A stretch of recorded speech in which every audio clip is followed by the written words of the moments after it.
ભાવનગર શહેરના ચાવડી ગેટ વિસ્તારમાં આવેલા ડમ્પિંગ સ્ટેશનમાં ખરાબી આવતા રસ્તા ઉપર ટેમ્પલ બેલની લાઈનો લાગી ગઈ છે, જેના કારણે આસપાસના વિસ્તારમાં દુર્ગંધ ફેલાઈ ગઈ છે. તો કલાકો સુધી ડમ્પિંગ સ્ટેશન ખોલવામાં ન આવતા લોકો પરેશાન થયા હતા. તો મળતી માહિતી મુજબ ડમ્પિંગ સ્ટેશનમાં ટેકનિકલ ખરાબીના કારણે કચરો નિકાલવાની પ્રક્રિયા બંધ થઈ ગઈ હતી, જેના પરિણામે ટેમ્પલ બેલની લાઈનો રસ્તા ઉપર લાગી ગઈ. આ લાઈનોમાંથી ફેલાતી દુર્ગંધને કારણે ચાવડી ગેટ અને આસપાસના વિસ્તારોમાં રહેતા લોકોને મુશ્કેલીનો સામનો કરવો પડ્યો. તો ખાસ કરીને વાહન ચાલકો અને પગપાળા ચાલનારાઓને આ દુર્ગંધથી ખૂબ જ પરેશાની થઈ હતી. ત્યારે સ્થાનિક રહીશોએ જણાવ્યું કે ડમ્પિંગ સ્ટેશનની ખરાબીને ઝડપથી દૂર કરવામાં આવી ન હોવાને કારણે આવી સ્થિતિ સર્જાઈ છે. તેઓએ મ્યુનિસિપલ કોર્પોરેશન પર આક્ષેપ કરતા કહ્યું કે એવી સ્થિતિઓમાં ઝડપી કાર્યવાહી ન કરવી લોકોની સગવડને અસર કરે છે.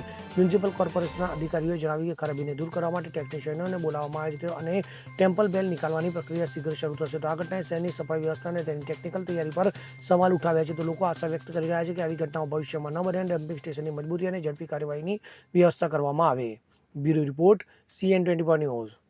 હવે જુઓ દેશ દુનિયાની તમામ ખબરો તમારી આંગળીના ટેરવે. ઉઠાવો મોબાઈલ અને Google Play Store પરથી ડાઉનલોડ કરો અમારી CN24 ન્યૂઝ મોબાઈલ એપ.